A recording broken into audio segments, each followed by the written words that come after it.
walang problema dun sa transparency or accountability. Lahat talaga dapat sa gobyerno ipatupad yan. Ang problema, nagiging selective nga sila. Kagaya niyan, meron siyang biyahe, kailangan pa bang ibulgar ang kanya travel itinerary? Okay lang yan kung ordinaryong opisyal yan. Dahil wala namang banta sa buhay ng opisyal. Pero ito, alam nating lahat na mayroong continuing threat sa kanyang buhay. Marami ang sa kalaman ng VP Sara ang gustong talagang sibakin siya, tanggalin siya, pwede patayin siya. Ayan na po, Attorney Sal. Recently lang, yun, dalawang bansa na ang kumalas din sa ICC dahil nga sa naging sistema nga nitong International Criminal Court. Ano pong inyong komento dito na na-sanction ang mismong presidente ng ICC na mula pa sa Japan? Ang ganda yan bilang sanction. Pero hanggat hindi umaalis ang majority ng mga miyembro ng International Criminal Court, hindi mo mapipigil yan. Kasi mga miyembro ang nagpoponda dyan. Kahit na wala ang Amerika, mag-ooperate sila. Kaya ang dapat na gawin ng Estados Unidos, sila mga kampanya na mag-withdraw yung mga miyembro. Yan. Maraming salamat po, Attorney Sal. Sa iba pang issue, maaapektuhan naman ang kredibilidad ng prosecution panel kung ipepresenta nito si Ramil Madriaga bilang testigo laban kay VP Sara Duterte sa impeachment court. Ito ang iginiit ng kampo ni Vice President Sara kaugnay nga sa ikalawang perjury na complaint na isinampa ni VP Sara laban kay Madriaga. Alamin natin sa ulat ni Jason Rubrico. Inilatag ng kampo ni Vice President Sara Duterte ang mga dahilan kung bakit sila naghain ng pangalawang perjury complaint laban kay Ramil Madriaga. Ayon kay Attorney Salvador Paulo Panelo Jr., legal counsel ni VP Sara sa inihaing reklamo, naniniwala silang nagsisinungaling si Madriaga sa kanyang mga sinumpang salaysay. Nakabatay ang naturang reklamo sa supplemental affidavit ni Madriaga na ginawa noong April 11, 2026 at binasa sa House Justice Committee noong April 14. We believe it's perjurious, so talagang kailangan panagutin si Ramil Madriaga para dito. Nabanggit ko na rin na actually the supplemental affidavit proves that the first perjury is perjured. Dagdag pa ni Panelo, isa rin sa mga dahilan ng paghahain ng ikalawang reklamo ay upang ipakita sa publiko kung anong klaseng testigo umano si Madriaga na maaaring gamitin ng prosecution sa impeachment trial laban kay VP Sara. The reason why we exerted all this effort to file the second complaint is because we want to show the people also na ganitong klaseng testigo ang balak gamitin ng prosecution laban kay VP Sara. Malicious, baseless, and desperate witness. So ganun din yung character ng mga taong nasa likod ng impeachment. Wala talaga silang basihan, talagang politika lang ang habol nila. Pero iginiit ni Panelo na may naririnig silang bulung-bulungan na maaaring hindi na ipresenta ng prosecution si Madriaga bilang testigo laban sa Vice Presidente. Bagamat hindi nila pipigilan si Madriaga na tumistigo sa impeachment court, pananagutin pa rin nila ito sa mga pahayag na itinuturing nilang kasinungalingan. Nagsisinungaling yan si Madriaga, hindi namin kayo pipigilan. Siyempre kakasuhan namin siya dahil kailangan niyang managot dun sa mga kasinungalingan niya. Wala naman kasing bearing kung mapatunayang nagsisinungaling siya sa impeachment court. Kung walang final na kaso, walang consequence. So kaya final itong criminal complaint para may consequence dun sa mga kasinungalingan niya.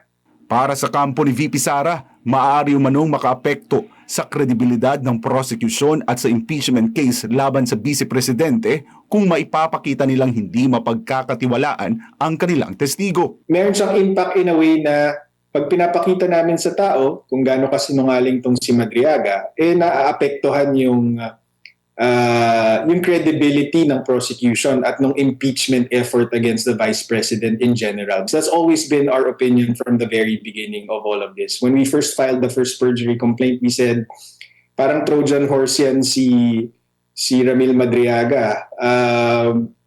Parang because of that, magka-crumble yung kaso ng prosecution. Dahil dito, sinabi ni Panelo na posibleng pinag-iisipan na ng prosecution kung ihaharap pa nila si Madriaga bilang testigo. They've realized na masasabugan lang sila ng sarili nilang witness kapag present nila itong si Ramil Madriaga. So there's a question of whether they will present him at all. Samantala, sinabi rin ni Panelo na pinag-ingatan nila ang paghahanda sa ikalawang perjury complaint upang hindi umano ito madaling may basura. We went through all this effort to put pressure also on the Department of Justice kasi alam naman natin na of course kontrolado sila ng Malacanang.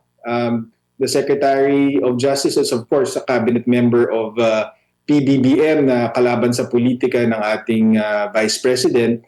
So we don't want to give them any reason to dismiss the complaint. Kaya umabot ng ganito, 750 pages itong second complaint, yung first complaint 300 pages para walang butas, para mahirapan sila kahit gusto nilang i-dismiss dahil sa politika may hirapan sila. Kung i-dismiss man nila, magmumukhang sinadya nila para lang siraan itong si VP Sara. Yung combined ng first and second perjury complaint, ang total na po niyan is 1,000 pages including testimonial and documentary evidence.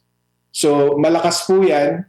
Kapag dinismiss po yan, may magic dyan.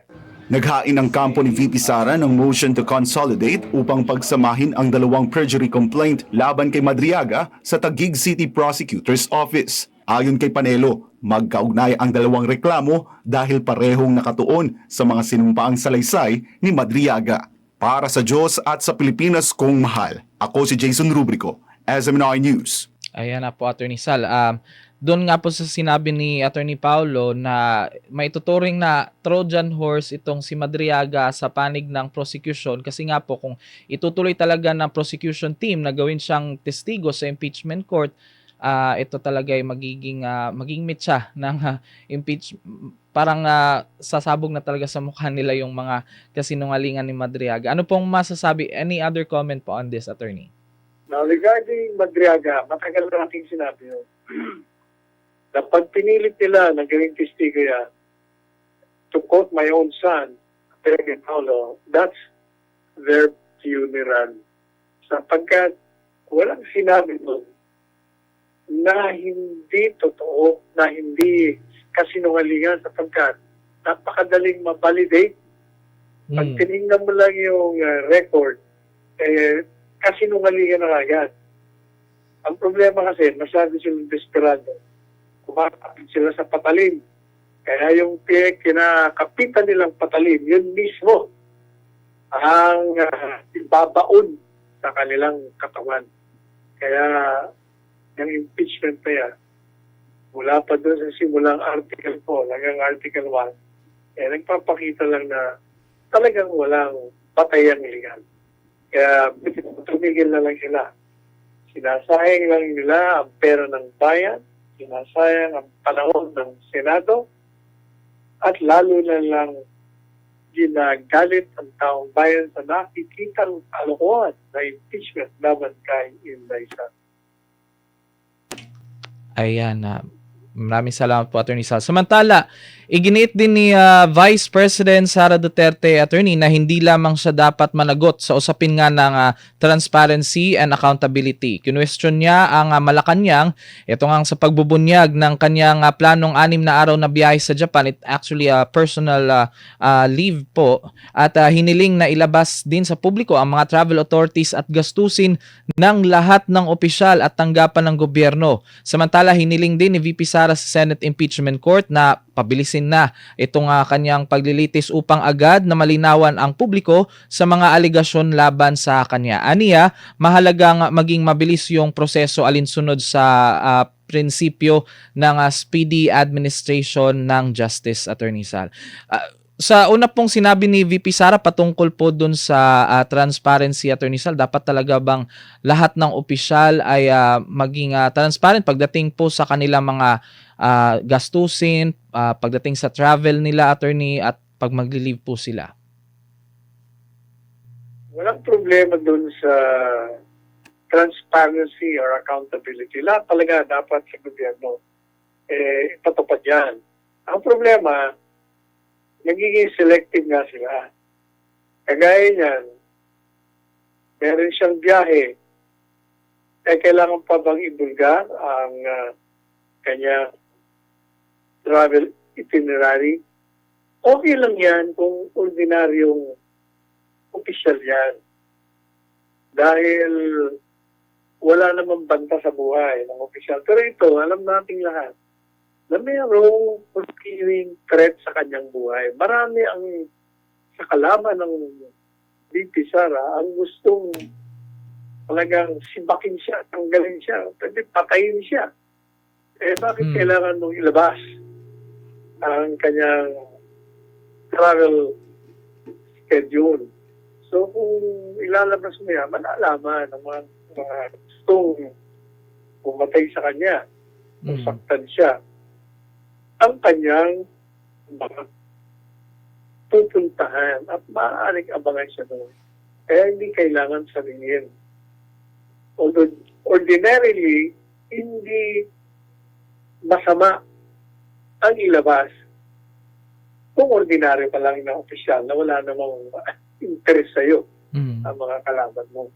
Pero dahil yan high profile public figure ito, at napapalong na sa isang masalimot at mapanganib na prosedimento laban sa kanya, kailangan ang gobyerno siya dapat na magbigay ng proteksyon sa kanyang mga kawani at mga miyembro ng kabinete.